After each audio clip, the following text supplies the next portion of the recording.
Je vous rappelle que l'homme est un être très particulier dans la création.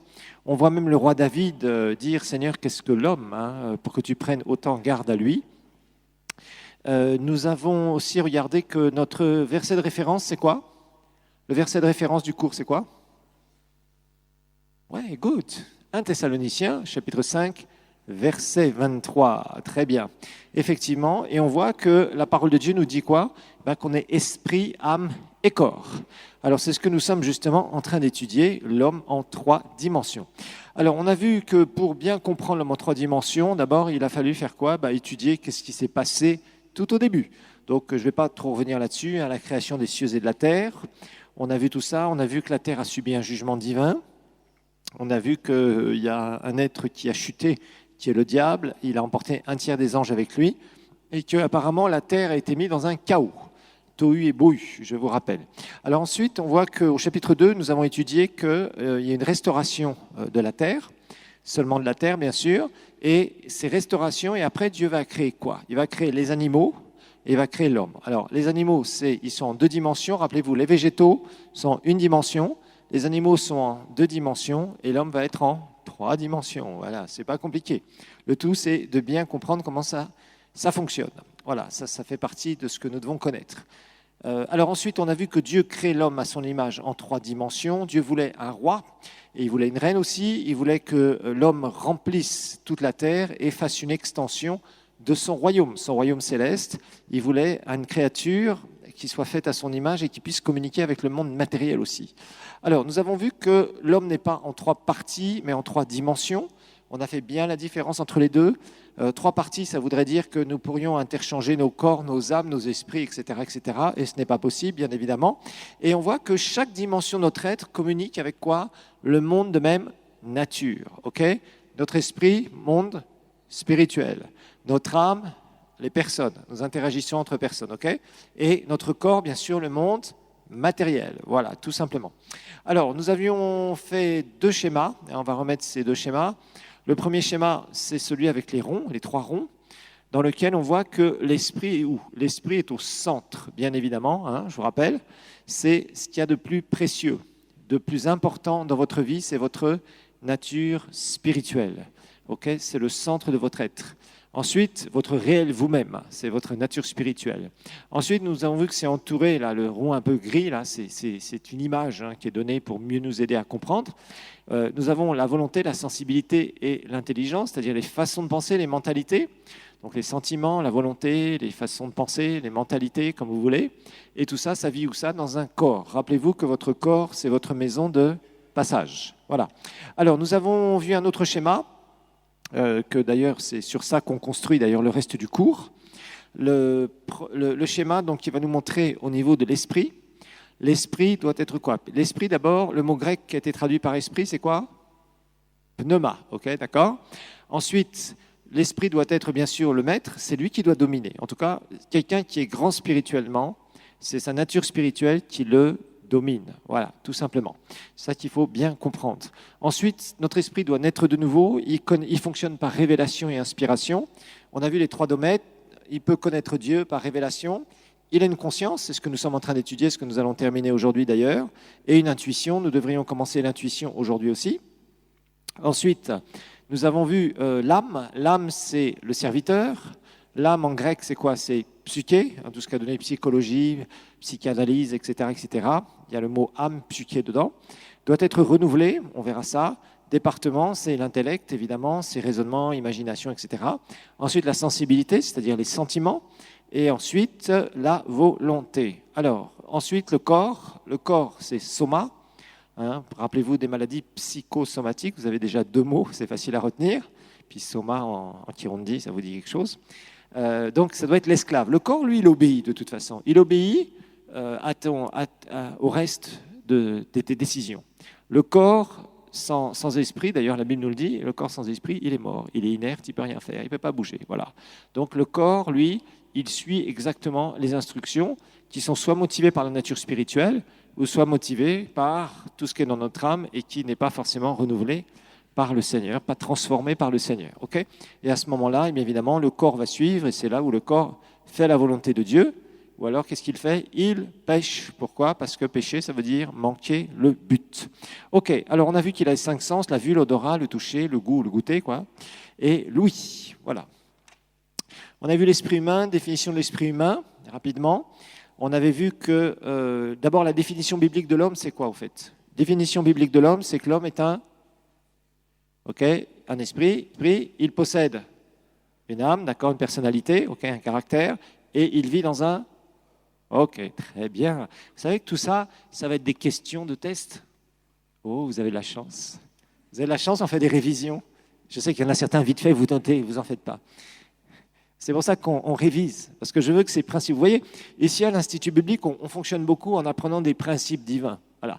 Tu apprends des principes, puis petit à petit, au début, tu dis « Ah, je suis un peu étonné, je ne connaissais pas ça ».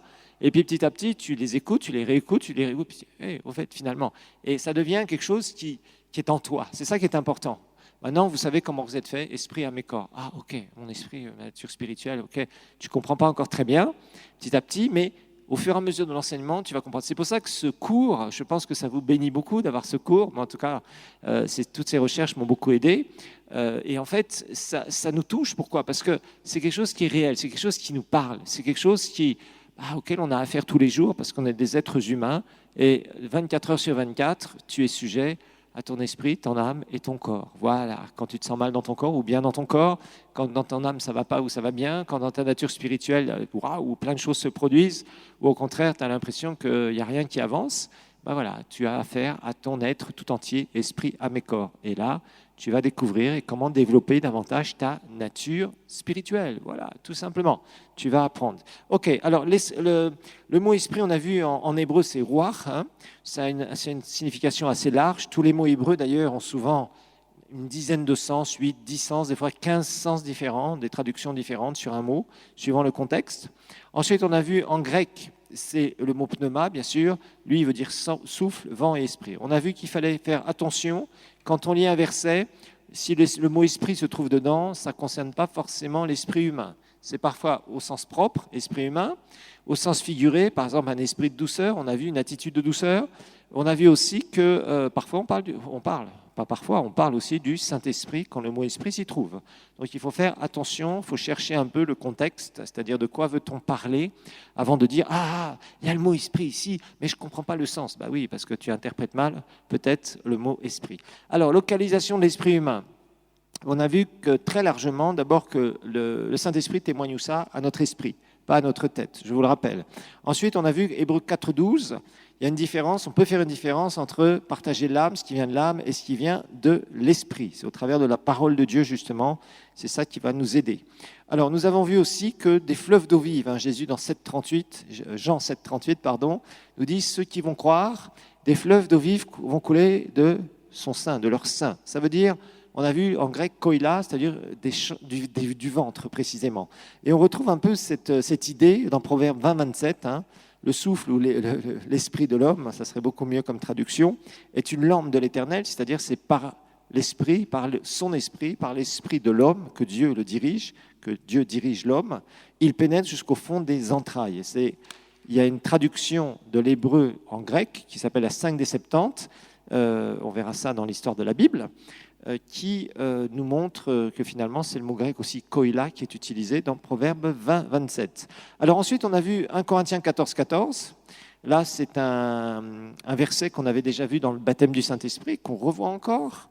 Si je prie en langue, mon esprit est en prière, ok, et mon intelligence demeure stérile. Donc on apprend au fur et à mesure que il y a quand même des choses qui nous sont dites dans la parole de Dieu pour nous aider à mieux faire la différence entre ce qui va venir de notre nature spirituelle et ce qui va venir de notre âme. Et ça va être extrêmement précieux. Plus vous le pratiquerez, mieux ça vaudra. Plus vous allez découvrir que finalement, votre nature spirituelle, quand elle vous parle, vous savez maintenant de plus en plus, ça va être toute une école, mais n'ayez pas peur de vous tromper. On va le découvrir dans la direction divine. Il ne faut pas avoir peur de se tromper. Ça arrive à tout le monde de se tromper, pensant que le Seigneur nous avait parlé, et finalement, il ne nous avait pas parlé. Voilà. Mais quand on ignore déjà qu'on est esprit, âme et corps, ça c'est sûr d'une chose, c'est que souvent on va dire « Le Seigneur m'a parlé, il m'a dit ça ce matin, il m'a dit ça tout à l'heure, etc. » Puis quelques temps après, c'est la catastrophe. Alors, des fois, on est trop timide, on a du mal à reconnaître la voix de Dieu, puis des fois, au contraire, on est trop impulsif. Et cela crée aussi pas mal de problèmes, parce qu'il y a des gens qui sont tout le temps en train de dire « le Seigneur m'a dit, le Seigneur m'a dit », puis d'autres, au contraire, le Seigneur leur parle clairement, et ils n'écoutent pas ce que le Seigneur leur dit. Donc, on va aussi trouver un équilibre. Je vous rappelle que l'objectif, c'est de trouver un équilibre dans tous les domaines de votre vie spirituelle. Ça prend du temps, parfois, pour trouver cet équilibre, mais c'est la croissance spirituelle. Apprendre à trouver cet équilibre, grandir et continuer dans cet équilibre. Ça, c'est très, très important. Ça ne sert à rien de courir très vite, de se casser la figure, de se relever, de courir encore très vite, boum, de retomber, de courir encore très vite, boum, de retomber. Ça ne sert à rien. Et d'un autre côté, ça ne sert à rien de se dire « Ah, je vais y aller doucement, parce que si je cours ou que je marche un peu vite, je vais tomber. » Alors le mieux, c'est que je m'arrête. Ça, ce n'est pas une bonne attitude non plus. Vous voyez, il faut toujours avancer, mais il faut apprendre à garder son équilibre. Alors, nous avons vu des mots ou expressions équivalents à l'esprit humain. Je vous rappelle, le cœur et l'esprit humain, c'est souvent la même chose. L'homme caché dans le cœur, dans la première épître de Pierre, je vous rappelle. Ensuite, nous avons vu que notre esprit a la capacité de connaître Dieu. Notre esprit fonctionne par révélation et inspiration. Rappelez-vous qu'une révélation ne se cherche pas. Ne faites pas des temps de jeûne et prière en disant « Dieu, donne-moi une vision, donne-moi une vision, donne-moi une vision ». C'est très dangereux de faire ça. Et vous risquez, vous savez, dans le jeûne, quand on s'abstient de nourriture pendant un certain nombre de jours, ça peut être extrêmement dangereux. D'abord pour la santé, je tiens à vous le dire. Et d'autre part, vous savez, quand vous manquez de certaines choses parce que vous n'avez pas mangé depuis plusieurs jours, eh bien, vous risquez au bout d'un moment d'avoir la tête qui parle très fort et votre imagination qui travaille beaucoup. Voilà, tout simplement. Et il y a beaucoup de gens qui racontent des histoires de visions qu'ils n'ont jamais reçues, qui ne venaient pas du Seigneur. Donc le jeûne c'est un instrument qu'il va falloir savoir utiliser. Il ne faut pas faire n'importe quoi. Okay ? Alors, il fonctionne par révélation et on a vu qu'une révélation, ça s'impose. Je vous ai donné plus d'un exemple où des gens étaient là. Pierre même se faisait faire à manger, se faisait préparer à manger chez Simon le Corroyeur dans Acte 10. Et hop, le Seigneur lui donne une vision. Il ne s'attendait pas du tout à ça. Jean était sur l'île de Patmos, prisonnier, et d'un seul coup, il va avoir une vision absolument fabuleuse, une succession de visions, dirais-je, ce qui va nous donner l'Apocalypse. Et l'Apocalypse, vous savez, ça veut ni plus ni moins dire révélation. C'est ça que ça veut dire littéralement dans le grec apocalypsis. Alors, on voit que cette connaissance donc, nous est transmise directement, ça s'appelle une révélation. Jésus s'est révélé à nous, on a vu que notre esprit est né de nouveau, qu'il est en communion avec Dieu et que Satan n'a pas d'accès à votre nature spirituelle. Ça, c'est très, très important. Ça, il faut vraiment que vous le sachiez. Et ça, c'est quelque chose qui vous aidera beaucoup. Parce que des fois, il y a des chrétiens qui se font mentir par le diable. Ils pensent que le diable peut avoir accès à leur nature spirituelle. Non. Ta nature spirituelle est vraiment quelque chose d'ultra, ultra, ultra fiable.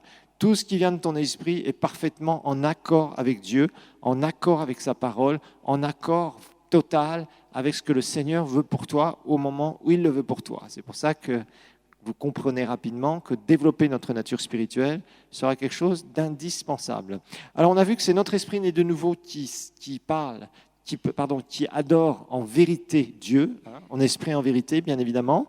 On a vu qu'il fonctionne aussi par inspiration. Et on a vu que l'inspiration, c'est quoi ? Eh bien, c'est quelque chose qui va nous être soufflé. Tu es dans une situation, tu pries, et d'un seul coup, tu sens, soit tu as une direction dans la prière, tu sens que tu dois prier, tu te sens poussé à prier pour ça, ou tu te sens poussé à faire telle ou telle chose pour telle personne, ou à appeler telle personne, parce qu'il a un problème finalement, et où il est prêt à donner sa vie à Jésus. Vous voyez, plein de choses comme ça. L'inspiration, c'est formidable. Et savoir être inspiré par Dieu, c'est quelque chose qui est puissant. Alors, chapitre 5, nous en étions à notre conscience. Voilà, nous allons continuer après ce résumé. Et c'est bon de faire des résumés. Je fais souvent des résumés, comme ça rafraîchit bien et ça nous remet rapidement dans le sujet. Ce qui vous permet après aussi de, comme on dit, mouliner la connaissance. Ça veut dire que vous êtes là, on écoute, on réécoute, on voit ensemble, on se pose des questions, on donne tout de suite les réponses, etc. Et après, ça devient quelque chose qui devient une connaissance qui s'infiltre en vous au fur et à mesure. C'est ça l'onction de l'enseignement. Alors, notre conscience. On a vu notre conscience, ça vient de deux mots grecs qui veut dire connaître avec. Connaître, se connaître en soi-même sans avoir appris. Okay, rappelons-vous, dans votre esprit, vous ne pouvez pas apprendre les choses. Ça, ce n'est pas possible. Vous les recevez tchouk, comme ça, et ça marche comme une révélation. On expliquera aussi le chemin de la parole de Dieu. Quand à ce coup, la parole de Dieu est révélée dans notre esprit, tu peux écouter la parole de Dieu, tu peux rester des semaines à même regarder un verset, et que ça ne descende pas de ta tête vers ton esprit. Au moment où ça descend de ton esprit, ça devient une connaissance dite révélée de la parole de Dieu. On parlera de 2 mots grecs, logos et rhéma, un peu plus tard. Je vous en parlerai dans la foi. Alors, on voit que notre conscience, c'est quoi? Notre conscience, c'est cette petite voix qui va approuver quand on va faire quelque chose que Dieu approuve et qui va aussi nous reprendre quand on désobéit à Dieu. Rappelez-vous que le péché, c'est quoi? C'est manquer le but. Et le péché, souvent, c'est beaucoup plus large que ce qu'on peut penser. Souvent, on dit le péché, tu mentiras pas, tu voleras pas, tu n'auras pas de désordre sexuel, tu n'auras pas de ceci, tu feras pas ceci. Ça, c'est vrai, c'est une liste.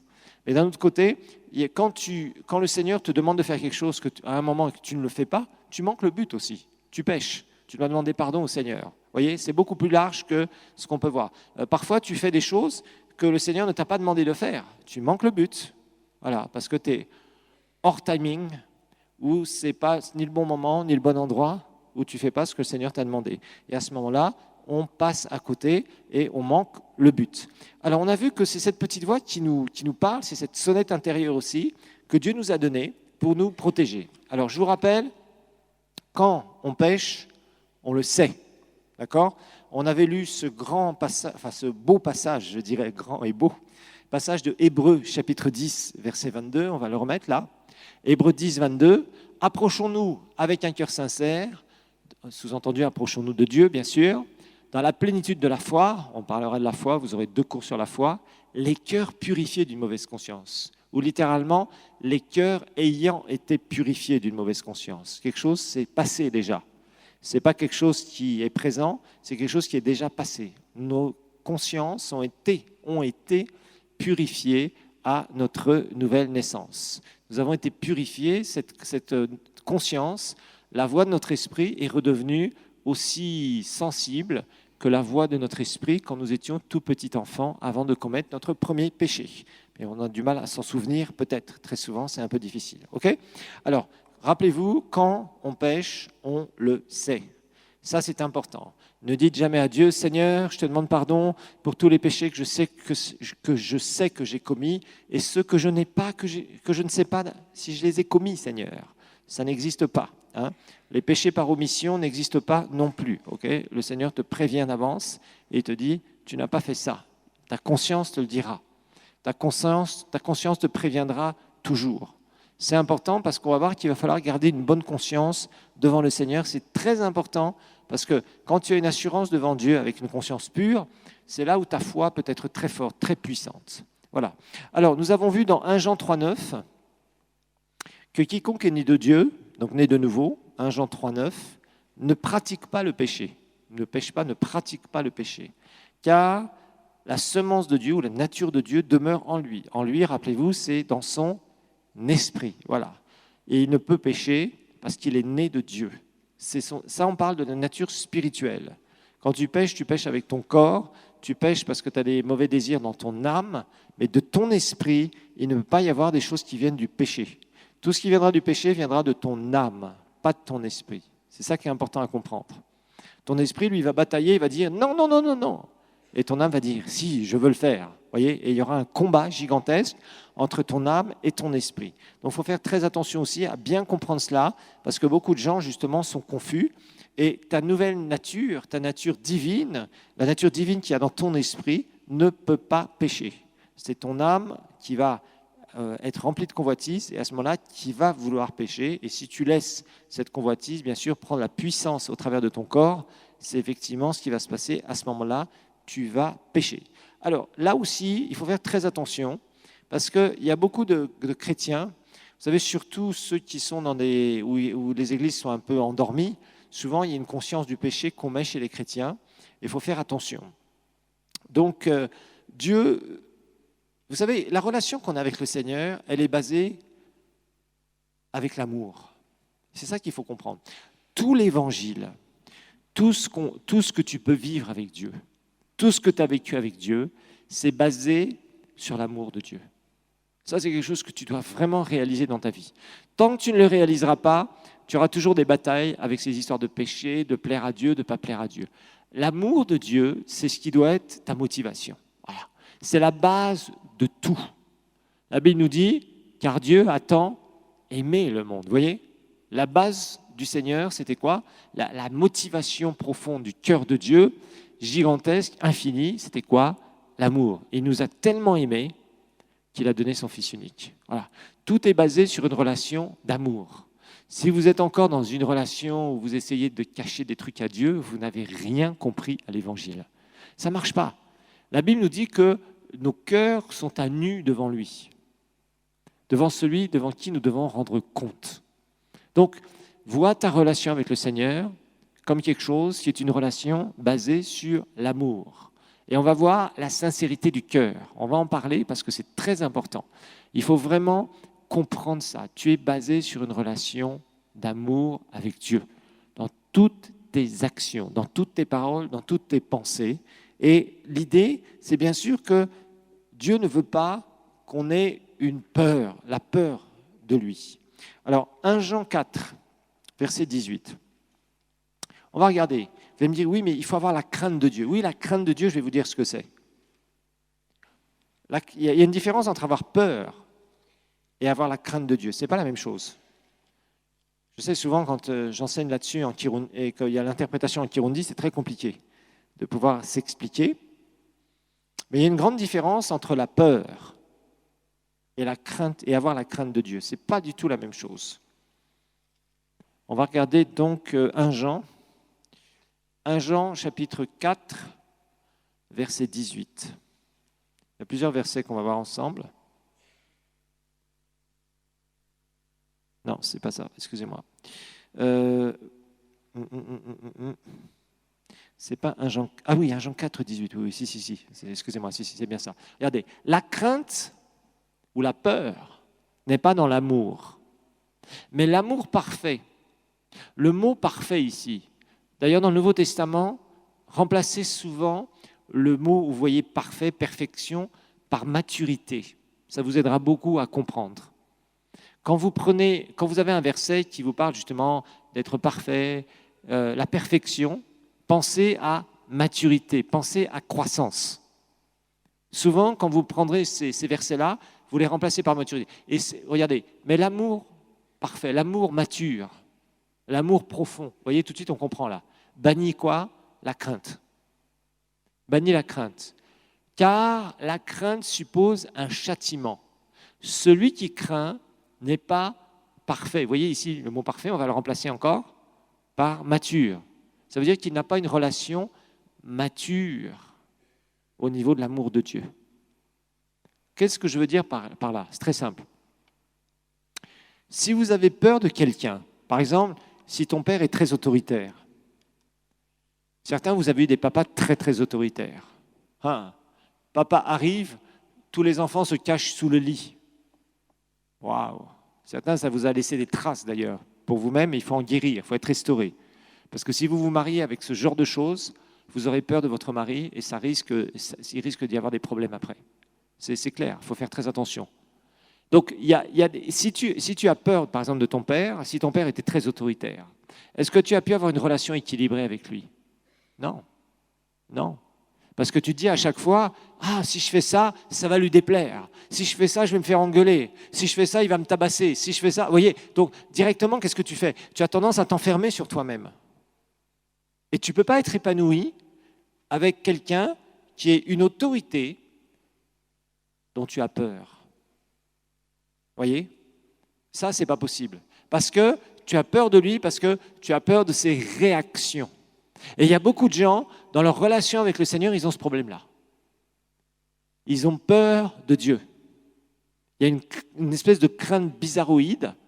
Et ils sont là, ils prient, puis ils disent non, Seigneur, je ne dois pas te plaire. Seigneur, tu vois, je suis comme ça et comme ça. Et il y a des gens qui n'arrivent pas à avoir une relation équilibrée avec Dieu. Et souvent, je vous enseignerai ça aussi, souvent, notre façon d'avoir des relations avec les personnes, les êtres humains, on transpose ça vers notre relation avec Dieu. Ça, c'est un problème qu'il y a. Parfois, nous avons des mauvaises relations déséquilibrées avec les êtres humains, et très souvent, on transpose ça avec Dieu, dans notre relation avec Dieu.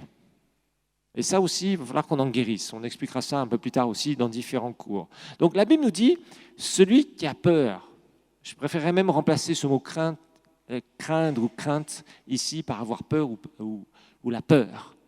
Si tu as peur de Dieu, tu n'auras jamais une relation équilibrée. Si tu as peur qu'il te tabasse, entre guillemets, qu'il t'envoie ses jugements, qu'il t'envoie je ne sais quoi contre toi parce que tu es comme ça et comme ça et comme ça, tu n'auras jamais une relation équilibrée, tu n'auras jamais une vie de prière profonde. Parce que tu as besoin d'une révélation sur l'amour de Dieu. La Bible nous dit que la crainte de l'Éternel, la crainte, là je ne parle plus de la peur, je parle de la crainte de l'Éternel, c'est avoir la haine du péché. En fait, voilà la différence maintenant. La haine du péché. Je vous redonnerai ces proverbes un peu plus tard. Et c'est ça, il faut bien faire la différence dans votre relation avec Dieu. Quand tu as peur de quelqu'un, c'est que tu as peur de ses réactions qui, pour toi, sont souvent imprévisibles. Quelqu'un qui est coléreux, tu en as peur, parce que d'un seul coup, il peut tout casser à la maison. Par exemple, une femme qui est battue, elle a peur de son mari. Pourquoi ? Parce qu'elle sait que s'il revient, qu'il s'est enivré, il arrive à la maison, il peut tout casser à la maison. Et elle est désemparée, elle ne sait plus quoi faire. Vous voyez, elle a peur. Un enfant peut avoir peur de son père. La peur de l'autorité telle qu'elle, la frousse. Et il y en a qui en profitent, bien sûr. Le leadership, je dirais, charnel et diabolique, c'est justement utiliser une position pour manipuler les gens par la peur. Le diable essaiera de te manipuler par la peur. Ça, c'est classique. Satan essaie de nous manipuler par la peur, c'est-à-dire de nous faire des réactions qu'on n'aurait pas normalement. Quand tu as peur, tu as des réactions qui ne sont pas normales. Et c'est tout à fait vrai. Alors maintenant, Dieu nous dit d'avoir la crainte de l'Éternel. Craindre Dieu, c'est avoir cette sainte révérence de ne pas vouloir lui déplaire. C'est ça la différence. C'est la sainte révérence. Tu dis, Seigneur, je ne veux pas faire quelque chose qui va te déplaire. Ça, c'est la crainte du Seigneur, bibliquement parlant. Dieu ne nous a jamais dit d'avoir peur de lui, mais il nous a dit d'avoir la crainte de qui il est. C'est avoir vraiment, ne pas vouloir lui déplaire. Faire très attention sur les actes que tu poses, sur la façon de faire, tes paroles, etc., etc. Te dire, non, Seigneur, ça, je sais que ça ne te plaît pas. Je vais faire attention. Vous voyez, c'est cette sainte révérence. Parce que tu aimes le Seigneur, parce que tu respectes le Seigneur. Ça, c'est craindre Dieu dans le sens biblique du terme. C'est de se dire, Seigneur, si je fais ça, et que finalement, tu ne veux pas que je fasse ça, c'est pas ça que tu m'as demandé dans ma vie, tu dis non, je ne peux pas faire ça. Vous voyez ? Par contre, si tu sais que le Seigneur veut que tu fasses ça, tu le fais, et là, tu as une assurance devant lui. Donc, il faut faire attention parce que souvent, les chrétiens ne comprennent pas ce principe et ils se retrouvent avec une espèce de relation un peu bizarre. Ils se sentent condamnés, ou alors ils font n'importe quoi, ou ils ont peur de Dieu quelque part, ils essayent de se dire, bon, c'est vrai Seigneur, tu m'aimes, mais quelque part tu as peur de lui, tu as peur et tu n'as pas d'assurance devant lui. Et je vous garantis, si vous n'avez pas une révélation profonde, d'ailleurs qu'il faut demander à Dieu, il faut dire, Seigneur, révèle-moi ton amour, montre-moi ton amour Seigneur. Je veux vraiment découvrir ton amour, comment tu m'aimes, montre-moi réellement comment tu m'aimes Seigneur. Ça, c'est important, parce que ça va vous aider à découvrir une relation beaucoup plus profonde avec le Seigneur, qui ne sera pas basée sur la peur. Est-ce que Dieu veut me donner ça ? Est-ce que Dieu a le meilleur pour moi ? Je l'entends souvent, mais moi, quand je vois les autres, ils sont bénis, et moi, je suis comme un imbécile, avec toujours mes mêmes problèmes. L'autre, il a prié, il a vu le Seigneur faire ça et ça. Vous voyez, des fois, on a un petit ressentiment envers Dieu, en disant que l'autre est très béni, et moi, je ne suis pas béni. Je ne comprends pas. Et souvent, tu réaliseras, c'est parce que tu as un manque de révélation sur l'amour de Dieu. Et ce manque de révélation sur l'amour de Dieu, c'est très dommage, parce que beaucoup de chrétiens l'ont, et il faut justement découvrir cet amour. Et c'est même en faisant tes erreurs, tu découvriras cet amour de Dieu, cet amour qui est là pour toi, et cet amour qui te fait avancer. Alors donc, ce qu'il faut comprendre, regardons 1 Jean 3, 21, à propos de notre cœur, justement, c'est 1 Jean 3, 21. Ce fait de refuser de se sentir condamné. Ça, c'est important. Ça sera la justice. On étudiera la justice de Dieu, que Dieu nous a fait juste, nous a rendus justes. C'est puissant, la justice de Dieu. Il nous a déclarés justes et il va enlever toute condamnation. Maintenant, ta tête peut te condamner. C'est pourquoi tu vas devoir écouter ton cœur très souvent. Si tu apprends à écouter ton cœur, ta tête peut te condamner, tu diras tu es venu trop tard pour me convaincre du contraire. Maintenant, je sais ce que je suis, je sais ce que j'ai reçu du Seigneur, je connais son amour. Donc si notre cœur, notre esprit ne nous condamne pas, donc que notre conscience ne nous reproche rien, nous avons de l'assurance devant Dieu. Et rappelez-vous, la foi est une ferme assurance. On va redécouvrir ces versets plus en détail sur la foi. Alors, Paul, un jour, va s'écrier quelque chose dans Romains 8, verset 1. Romains 8, 1, Paul va nous dire quelque chose de super. Il va nous dire maintenant, il n'y a aucune condamnation pour ceux qui sont en Jésus-Christ. Depuis que tu as reçu le Seigneur, il n'y a plus de condamnation sur toi. Tu vas me dire, oui, mais si pasteur, il m'est arrivé de pécher, mais oui, ok, on va expliquer ça. Bon, je vais expliquer ça. Mais tu dois comprendre qu'il n'y a plus de condamnation sur toi. Dieu ne te voit pas comme un pécheur perdu. Dieu te voit comme un fils, comme une fille, légitimement dans la famille de Dieu, la famille du Père. Tu as été adopté parfaitement, tu es considéré pleinement comme un fils et une fille légitime. Un jour, j'ai entendu une histoire ici, très intéressante, de quelqu'un que je connais. Et c'est un garçon qu'on a adopté. Et vous savez, parfois, les adoptions ne se passent pas forcément très bien, mais lui, ça a été absolument extraordinaire. À tel point qu'on lui a donné tous les privilèges de tous les enfants de la famille. Quand il y a un conseil de famille, il est du genre à pratiquement être l'un des plus écoutés, si ce n'est le plus écouté. Pourtant, c'est un enfant qui a été adopté. Imaginez-vous. Quand le papa est mort, le partage a été fait et il a bénéficié de l'héritage. C'est rare de voir ça ici. Souvent, on dit, non, toi, tu es l'enfant adopté. Bon, tu n'es pas un ayant droit direct. Lui, on lui a donné exactement la même part que les autres. Pourquoi ? Parce qu'on l'a considéré et on le considère comme un fils à part entière de la famille. C'est ce que Dieu a fait avec toi. Il te considère et il nous considère, à partir du moment où nous sommes nés de nouveau, comme des fils et des filles à part entière. Nous ne sommes pas là où Dieu nous dit, écoute, c'est bien, je t'ai fait une petite faveur quand même, je t'ai sauvé, ok, mais tu sais, concernant l'héritage que les autres dans ma famille ont, tu n'auras pas les mêmes héritages que les autres. Non, la Bible nous dit qu'il nous a fait héritiers de Dieu et co-héritiers avec Christ. Il n'y a pas de différence. Les mêmes choses sont pour chacun d'entre nous. Nous sommes au bénéfice des mêmes promesses. Et c'est important, et vous devez penser à ça. Donc, la Bible est claire. La Bible nous dit qu'il n'y a plus aucune condamnation pour ceux qui sont en Jésus-Christ. Pour ceux qui sont en Jésus-Christ. Alors, revenons à 1 Jean 3, verset 22. Verset 22, je vous rappelle que le verset 21 nous disait « Si notre cœur ne nous condamne pas, nous avons de l'assurance ».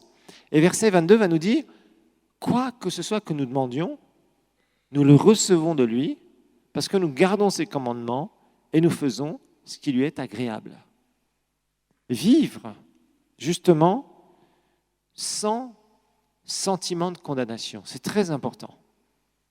Si vous avez encore des problèmes avec ça, certains d'entre vous, vous dégagez de ça.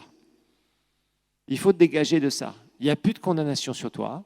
Le Seigneur veut que tu puisses profiter de la relation qu'il a ouverte avec toi en Jésus-Christ. Cette relation, tu vas la découvrir. D'abord, il faut que tu comprennes qu'elle est là. Ensuite, il va falloir que tu la développes au fur et à mesure de ta vie chrétienne.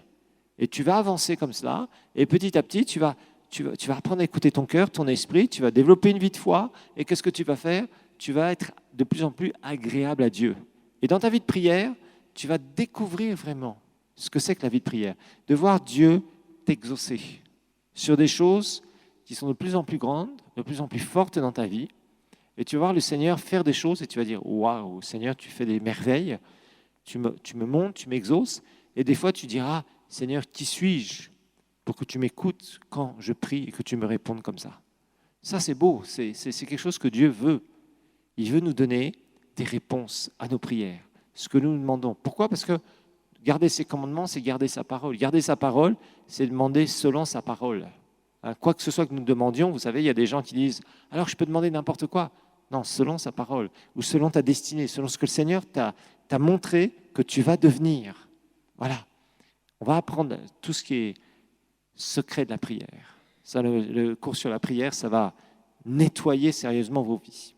Donc, il est important que vous puissiez découvrir cette non-condamnation, cette justice que vous avez, ce fait de vous approcher de lui parce qu'il vous aime à part entière.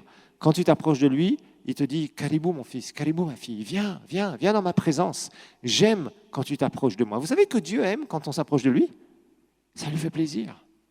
Il aime quand on est là et on dit « Seigneur, je veux m'approcher de toi. Seigneur, j'ai envie de marcher avec toi. » C'est vrai que des fois, tu peux ne rien ressentir, mais il aime ça. Il aime quand tu t'approches de lui. Il aime quand tu veux passer un temps de communion avec lui. Il ne demande que ça. Il n'a pas de bureau des plaintes. Ça, par contre, c'est un truc qu'on voit chez les chrétiens. Il y a des chrétiens, les seules choses qu'ils aiment avec Dieu, entre guillemets, c'est « Seigneur, tu vois, Seigneur, tu vois, Seigneur, tu vois, il m'a fait ça. Seigneur, il a été méchant là. Seigneur, gna, gna, gna, gna, gna. Tu vois, Seigneur, pauvre de moi. » Ça, le bureau des plaintes est fermé. Il n'y a pas de bureau des plaintes dans le ciel. D'accord ? Ça, c'est quelque chose qu'il faut que vous sachiez. Et il y a aussi les chrétiens, des fils et des filles, la seule chose qu'ils font quand ils veulent s'approcher de Dieu, c'est « Seigneur, donne-moi, Seigneur, donne-moi. Tu vois, Seigneur, j'ai besoin de ça. Oh, Seigneur, donne-moi, donne-moi, donne-moi, donne-moi. » Bon, Dieu est bon. Dieu veut te donner. Mais si c'est ça ta vie de prière, c'est que tu n'as pas encore compris grand-chose. Tu vas apprendre à simplement passer un temps avec lui, dans une vraie adoration, dans une vraie louange. Un temps où tu es là, où tu dis « Seigneur, moi, je veux que tes préoccupations, ton royaume, ce soit mes préoccupations. Tes priorités, Seigneur, je veux que ça devienne mes priorités. » Vous voyez ? Et tu commences à vraiment à t'ouvrir davantage.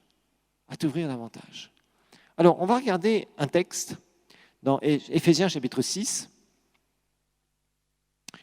verset 11, parce que le diable utilise des méthodes. Vous savez, cet aspect de la condamnation, c'est quelque chose dont il faut rapidement se débarrasser. Important, parce que quand tu sais que ton cœur ne te condamne pas, même si ta tête essaye de te condamner, tu as de l'assurance devant lui. Et quoi que ce soit que tu lui demandes, à partir du moment où tu gardes ses commandements, tu peux le recevoir de lui. Voilà, c'est très simple, mais c'est des étapes. Et la première étape, c'est de ne pas se faire rouler par le diable. Parce que le diable est un menteur. Jésus a dit que le diable, c'est quoi ? Le père de quoi ? Du mensonge. Voilà. Ça, il faut que vous le sachiez. Et le diable utilise des méthodes. Regardez ici, revêtez-vous de toutes les armes de Dieu afin de pouvoir tenir ferme contre les ruses du diable. Les ruses du diable. Le mot ruse ici, c'est le mot grec méthodeias. Méthodeias qui a donné méthode. Méthode. Remettez Éphésiens 6, 11, s'il vous plaît. Donc, afin de pouvoir tenir ferme contre quoi ? Les méthodes du diable. Satan utilise des méthodes. Maintenant, vous pouvez afficher la suite. Merci. Donc, ce mot méthodeia, c'est justement ce mot qui est important ici. Satan a des méthodes. Il a des méthodes pour te garder dans la condamnation. La condamnation, c'est ce qui gardait les gens dans conscient du péché, constamment. D'ailleurs, si vous regardez les religions sont basées sur quoi ? Sur la condamnation. Toutes les religions sont basées sur la condamnation. Et à partir du moment où tu entends des histoires de religion, on te dira, voilà, tu es comme ça, l'homme est attiré vers le mal, il faut chercher à faire le bien. Ok, bonne morale. Il y a toujours une bonne morale dans toutes les religions. Mais la religion te dira toujours, tu sais, tu peux essayer de plaire à Dieu par toi-même, par tes efforts.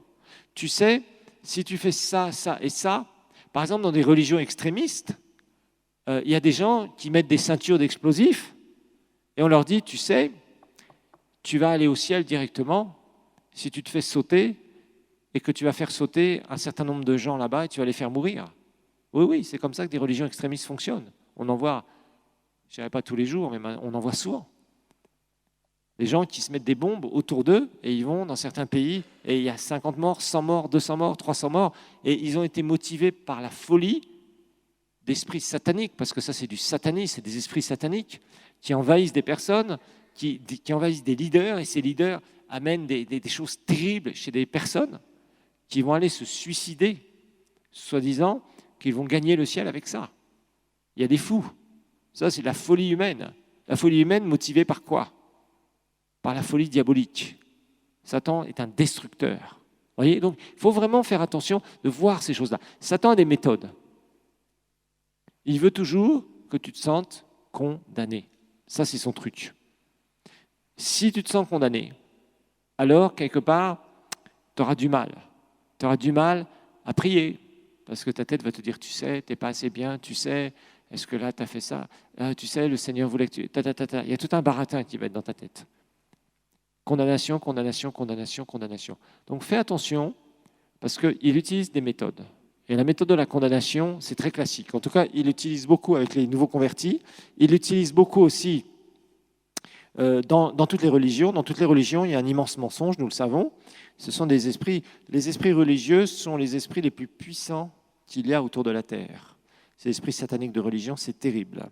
C'est vraiment une catastrophe. Alors maintenant, il y a l'autre côté. Et là, il faut faire attention. Si votre cœur vous condamne, ok, 1 Jean 1,9. On va lire 1 Jean, la première épître de Jean. Là aussi, ça va vous éclairer avec certaines choses. 1 Jean 1, alors verset 9, oui, mais on va lire à partir du verset 5.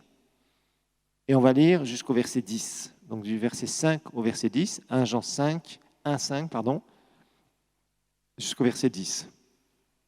On va parler d'avoir un cœur clair. Parce que c'est bien de ne pas marcher dans la condamnation quand on n'a rien à se reprocher. Quand on a quelque chose à se reprocher, là, il faut faire attention à notre cœur. Et là, je vous donne l'autre partie. Il ne faut pas laisser le diable jouer le jeu de la condamnation, mais d'un autre côté, il ne faut pas jouer les innocents quand on est coupable. Voilà, c'est un peu ça qu'il faut comprendre. Parce que parfois, il y a des gens qui endurcissent leur cœur. On va parler d'endurcir son cœur. On va parler de garder une bonne conscience devant le Seigneur. La nouvelle que nous avons apprise de lui et que nous vous annonçons, c'est que Dieu est lumière. Lumière, il n'y a point en lui de ténèbres. Avec Dieu, c'est clair. Avec Dieu, oui, c'est oui, non, c'est non. Oui, c'est pas oui, peut-être, c'est pas oui, mais en fait, je voulais dire non, ou non, je voulais dire oui. Avec Dieu, c'est clair. Et là aussi, frères et sœurs, il y a beaucoup de choses que des gens doivent faire sortir de leur âme. Je vois beaucoup de gens qui se donnent à Christ dans la région ici, mais ils ont un problème de marcher dans la lumière, d'être clair. Et ça, vraiment, il faut y faire très attention. Tu dois faire attention à ça. Tu dois apprendre à avoir un cœur qui est clair. Vous voyez, par exemple, quand je conseille des gens qui vont se marier, je leur dis toujours une chose. La première chose que vous devez voir chez votre fiancé ou fiancée et eux, c'est voir transparent. Si tu la regardes, qu'est-ce que tu vois ? Est-ce que tu vois quelqu'un qui est flou, quelqu'un qui est comme ça, à moitié tordu de partout ? Quand il te parle, quand il donne sur une situation. Je n'arrive pas à comprendre comment des gens, sur une situation par exemple, essayent toujours de vous bricoler une histoire pas claire. Et ça, c'est quelque chose dont il faut se débarrasser. Et je sais qu'ici, par exemple, c'est très culturel d'arriver à dire, en fait, on te raconte toute une histoire et finalement, le fond, tu t'aperçois que c'est pas ça. Ça, c'est très mauvais. Et vous voyez, je vous dis clairement, ce qui se passe entre les gens dans leurs relations, quand ils interagissent ensemble, c'est souvent, on le transpose vers le Seigneur. Le Seigneur, tu ne peux pas lui raconter tout un baratin pour le convaincre que tu n'as pas péché si tu as péché. Vous m'entendez ou pas ? C'est important ce que je vous dis ici. Avoir un cœur qui est clair. Dieu est lumière. La Bible nous dit, si nous disons que nous sommes en communion avec lui et que nous marchions dans les ténèbres, nous mentons. Nous nous mentons nous-mêmes. Et nous ne pratiquons pas la vérité. Je vais vous dire une chose, l'important, ce n'est pas ce que tu vas faire, même si tu pêches, tu fais tes erreurs. L'important, c'est ton attitude derrière tout ça. C'est ça qui est important. Je pourrais vous prendre je ne sais combien de personnages bibliques qui, des fois, ont fait les pires trucs. Les pires trucs. Moïse, on pourrait regarder toutes les fautes qu'il a faites. Il a tué un Égyptien, il a pris une femme éthiopienne, il a été après frapper le rocher au lieu de lui parler. Il a fait des gaffes, et des sérieuses. Et Dieu l'a sanctionné par rapport à ça. En tout cas, par rapport à certaines de ses gaffes. Mais Moïse, ça a été le plus grand prophète de l'Ancien Testament. Élie a fait des bêtises aussi. Il a déprimé et à un moment, il a dit « Oh Seigneur, je suis moi resté seul, tous les autres sont morts, je suis le seul qui a la lumière. » Et Dieu lui a dit « En fait, il y en a 7000 qui sont aussi restés. » Là, il était étonné. Et il a craqué. Il a craqué pour différentes raisons, Élie. Parce que vraiment, dans l'Ancien Testament, quand il marchait dans la puissance de Dieu, ça cognait sec. Le diable se vengeait sur eux, mais d'une façon terrible. À moindre erreur, ils pouvaient mourir. Certains prophètes, à la moindre erreur, ils pouvaient mourir. Si Dieu leur avait dit, tu repars par tel chemin, tu fais ça, tu ne salues personne, tu fais comme ça, s'ils ne faisaient pas, ils pouvaient mourir. Ils se mettaient en danger. Ils avaient une ligne, toute petite ligne sur laquelle ils pouvaient marcher, et sinon, bam, ils pouvaient tomber et mourir. Et ça s'est vu à plusieurs reprises. Dieu soit béni, nous ne sommes plus sous l'Ancien Testament. Parce que c'était... relisez l'Ancien Testament. Il y a des gens qui disent, oui, moi j'aimerais bien avoir l'onction d'Élie, l'onction d'Élisée. Oui. Et un jour, tu liras aussi un roi chapitre 13. Tu verras comment un vieux prophète a trompé un jeune prophète et l'a amené à la mort. Ouais, il y a beaucoup de choses, on étudiera ça. Très intéressant. Donc, la Bible nous dit, mais si nous marchons dans la lumière, comme il est lui-même dans la lumière, nous sommes mutuellement en communion et le sang de Jésus, son Fils, nous purifie de tout péché. Verset 8. Si nous disons que nous n'avons pas de péché, regardez bien ce verset qui est très mal compris souvent. Si nous disons que nous n'avons pas de péché, sous-entendu, alors que notre conscience nous reprend quelque chose, alors que nous avons péché, nous nous séduisons nous-mêmes et la vérité n'est point en nous. Donc Dieu nous montre ici qu'il faut avoir un cœur clair. Verset 9. Si nous confessons nos péchés, il est fidèle et juste pour nous les pardonner et nous purifier de toute iniquité. Ça veut dire quoi ça? Si nous confessons nos péchés, il est fidèle et juste pour nous les pardonner. Pardonner quoi? Nos péchés. Et pour nous purifier de toute iniquité. Iniquité, ici, on pense que c'est une action. C'est faux. Ça veut dire injustice. Ça veut dire le contraire d'être juste. Ça veut dire le contraire d'être... C'est le contraire de se sentir condamné. Il va purifier notre cœur, notre conscience, pour que nous puissions ne plus nous sentir à l'intérieur condamnés. C'est-à-dire qu'il va nous restaurer dans notre justice. Vous apprendrez que quand un chrétien pêche, il n'est pas destitué de sa position de fils ou de fille. Parce que ça, c'est souvent quelque chose que les gens pensent. Là, quand un chrétien pêche, il n'est pas destitué de sa position de fils ou de fille. Il a brisé sa communion. Ce n'est pas la même chose. C'est comme un enfant. Tu peux avoir un enfant à la maison, il fait vraiment une grosse gaffe. Tu l'attrapes. Est-ce que tu vas lui dire « tu n'es plus mon enfant » ? Non. Tu vas le sanctionner. Il va te demander pardon. Tu vas le pardonner. Et après, il reste toujours ton enfant. Il est restauré. C'est la même chose entre nous et le Seigneur. Dans votre relation avec Dieu, vous devez comprendre ce principe. D'abord, le principe de l'honnêteté, d'être clair avec Dieu. Tu as fait, tu as fait. Tu n'as pas fait, tu n'as pas fait. Ça, c'est clair. Vous savez, c'est comme avec les policiers. Ici, quand les gens sont attrapés par la police, toujours ils nient. Je n'ai jamais fait ça. Sauf que quand ils restent 3 jours au cachot, déjà, ils commencent à réfléchir un peu. Au bout de 5 jours, des fois on les laisse 5 jours, ou plus, au bout d'un moment, ils ont quand même un délai où ils doivent libérer les gens. Mais très souvent, le fait que les gens restent au cachot, ça leur donne de réfléchir. Et d'un seul coup, ils avouent tout. Je connais une histoire comme ça de quelqu'un qui s'était fait cambrioler et il avait réussi à faire attraper la personne. Une des personnes qui revendait les biens. Il y a toujours des complices ici dans les cambriolages.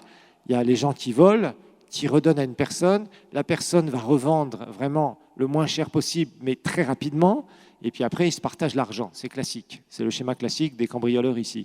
Alors, la personne avait réussi à faire attraper, au bout de 2 jours après le cambriolage, le reseller, c'est-à-dire la personne qui revendait les trucs.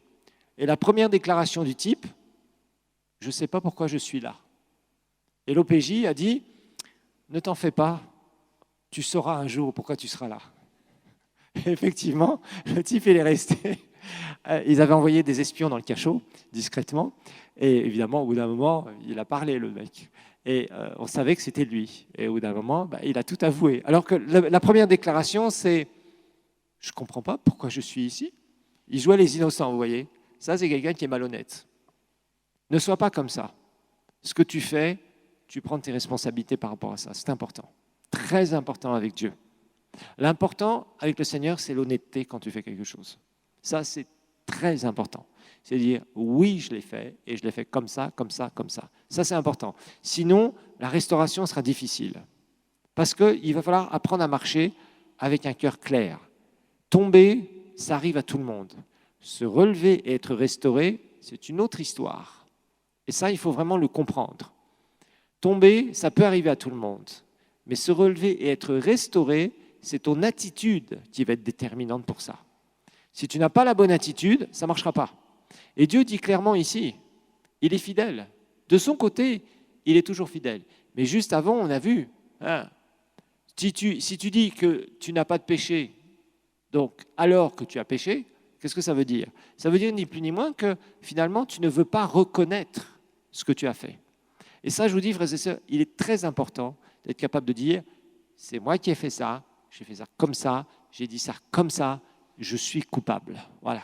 Ça devrait être l'attitude des chrétiens, de dire ces choses. Parce que quand tu fais ça, Dieu viendra toujours te chercher là où tu es et te restaurera. Quand tu ne fais pas ça, parce que la Bible dit que celui donc, qui avoue ses transgressions et les délaisse trouvera miséricorde. Celui qui refuse de faire ça, il va se retrouver dans le trou. Dans le trou. Et quand tu commences à vivre une vie floue, une vie où tu caches ce que tu fais, maintenant, les accusateurs, il y en a partout. Soyons bien clairs. Et rappelez-vous que l'accusateur des frères, c'est qui?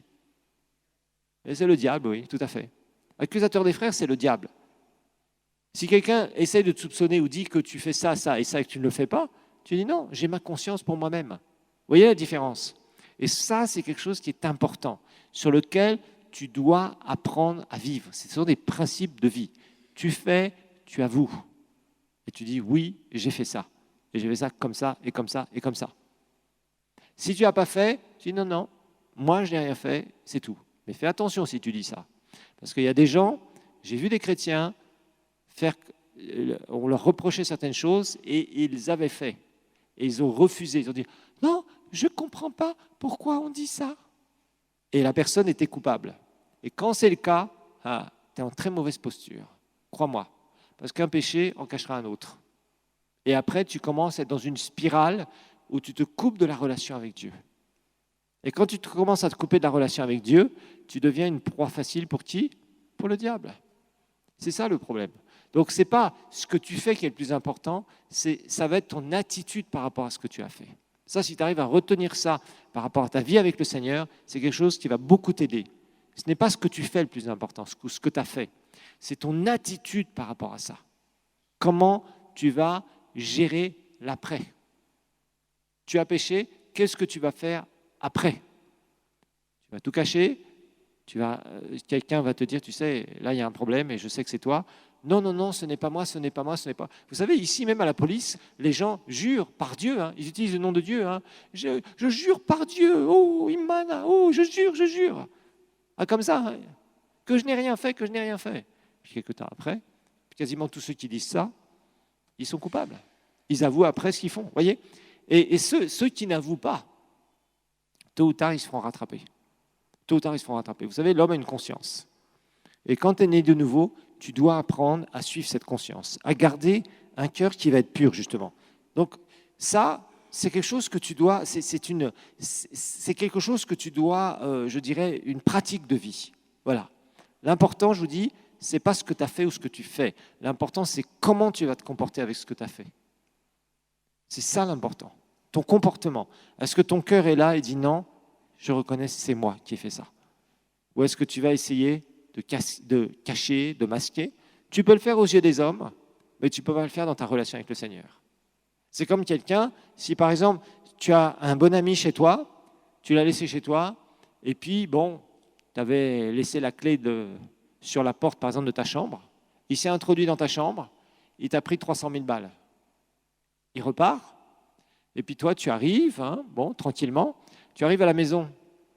Tu es tranquille, tu fais ce que tu as à faire, puis d'un seul coup, tu rentres dans ta chambre, tu dis « Ah, j'avais laissé la clé sur la porte, ok, d'accord, ok. » Puis d'un seul coup, tu t'aperçois que les 300 000 ont disparu. Et puis, on va te dire, travailleur ou quelqu'un qui a vu la personne rentrer dans ta chambre et voler les 300 000 francs, alors que tu poses des questions, tu fais tes enquêtes, tu te dis « Oui, j'ai vu, il y a quelqu'un qui est rentré, c'est ton ami qui est rentré là. » Bon, ok. La fois d'après, si ton ami vient chez toi, tu vas l'accueillir en disant « Ah, mon cher ami, c'est merveilleux la relation que nous avons. » Il va te saluer. S'il fait comme si de rien n'était, il va être là, comment ça va, et toutes les salutations, blablabla, blablabla. Et tu vas le regarder. Tu vas le regarder, puis au bout d'un moment, tu vas dire « Tu ne penses pas qu'avant de me saluer comme ça, il y a quelque chose que tu dois régler? » Vous voyez? Et c'est pareil avec le Seigneur. Tu es là, tu peux essayer de te présenter devant lui, et le Seigneur va te dire Oh Seigneur, je te loue, oh gloire à toi Seigneur, merci parce que tu m'as sauvé, Seigneur, merci parce que blablabla. Et puis le Seigneur va te dire et là tu es blablabla. Et là au bout d'un moment, oui Seigneur, c'est vrai. Vous voyez, mais avant de faire du semblant, avec Dieu, tu ne peux pas faire semblant. Avec les hommes, tu peux essayer de faire semblant, mais avec Dieu, tu ne peux pas faire semblant. Ce n'est pas possible. Ça ne marchera jamais avec lui. Donc ça, c'est vraiment important. Gardez un cœur clair. Et je te dis, c'est pas... Souvent, si on pêche, on a un réflexe, tous, c'est de se protéger, d'essayer de se protéger. Mais en fait, on ne se protège pas, on s'expose. Et c'est ça qui est mauvais, et c'est ça qu'il faut bien comprendre. Tu t'exposes en essayant de cacher quelque chose. Alors, la Bible nous montre quelque chose qui est puissant. C'est qu'on peut vivre en tant que nouvelle créature avec une bonne conscience devant Dieu. Ça c'est puissant. Vivre avec une bonne conscience devant Dieu. La Bible nous dit à plusieurs reprises, avoir une bonne conscience et vivre avec cette bonne conscience. Et c'est l'exhortation que Paul va faire à Timothée, dans 1 Timothée 1,5. C'est important, vivre avec une bonne conscience. C'est important pour ta relation avec Dieu, c'est important pour l'écoute de ton esprit, c'est important dans la prière, c'est important dans la foi, c'est important partout, dans la louange, l'adoration. Si ton cœur ne te condamne pas, vraiment, ça va être bon. Donc vivre en toute bonne conscience devant Dieu, en tant que nouvelle créature. Alors, regardons 1 Timothée 1,5. Le but de du commandement, c'est une charité venant d'un cœur pur. Alors la charité, c'est vraiment des vieilles traductions, c'est l'amour. C'est un amour venant d'un cœur pur, un cœur qui est clair, d'une bonne conscience et d'une foi sincère. Ça, c'est 3 choses importantes dans nos vies spirituelles. Un cœur pur, vraiment, cœur clair, un cœur qui est tendre. Une bonne conscience, c'est-à-dire être sûr que là, dans ton cœur, il n'y a pas de reproche. Il n'y a pas de reproche qui vient de ton cœur. Et une foi sincère, pas une foi d'hypocrite, pas un semblant de foi, mais une vraie foi. Une foi qui est sincère, une foi qui vraiment va apporter des résultats. Et à propos de la conscience, il y a plusieurs choses qui nous sont dites dans plusieurs passages. 2 Timothée 1,3. Je rends grâce à Dieu que mes ancêtres ont servi et que je sers avec une conscience pure. Vous voyez, c'est Paul qui parlait à Timothée. Il dit, je sers le Seigneur avec une bonne conscience. Paul avait beaucoup à faire aux religieux. Il avait beaucoup de gens qui essayaient de le condamner en disant non, non, non, toi tu dis que la loi de Moïse, on ne doit plus la suivre. Il s'est fait accuser de tous les maux, Paul. Lui-même qui était un persécuteur de l'Église avant d'être sauvé. Après, quand il a été sauvé, et plus tard, des années plus tard, quand il a prêché l'Évangile, il a subi les persécutions des esprits religieux, encore une fois de plus. Et là, Paul devait marcher selon sa bonne conscience. Il savait que ce qu'il faisait. Rappelez-vous, la conscience concerne quoi? Ce que nous faisons, nos actions, si elles sont approuvées par Dieu ou non. 1 Timothée 1,18. Le commandement que je t'adresse, Timothée, mon enfant, c'était un enfant dans le Seigneur, bien sûr, selon les prophéties faites précédemment à ton sujet, c'est que d'après elles, tu combattes le bon combat, verset 19, en gardant la foi et une bonne conscience. Regardez bien ce qu'il va dire ici. Cette conscience, cette bonne conscience, quelques-uns l'ont perdue et ils ont fait naufrage par rapport à la foi. Ça, c'est être rétrograde. Les rétrogrades font naufrage par rapport à la foi. Ils commencent avec le Seigneur et au bout d'un moment, ils vont commencer à violer leur conscience. C'est-à-dire que c'est des gens qui se mettent dans le péché et au bout d'un moment, ils n'avouent rien à Dieu, ils ne se repentent pas, ils continuent et un péché en amène un autre et ça devient une spirale et au bout d'un moment, ils sont loin du Seigneur. Est-ce qu'ils sont encore sauvés? S'ils sont vraiment sauvés, ils resteront sauvés, mais nous verrons que la Bible nous dit qu'ils perdront leur récompense. Voilà. Ils perdront leur récompense pour l'éternité. Nous étudierons ça aussi en détail. On fait une petite pause et on continue avec...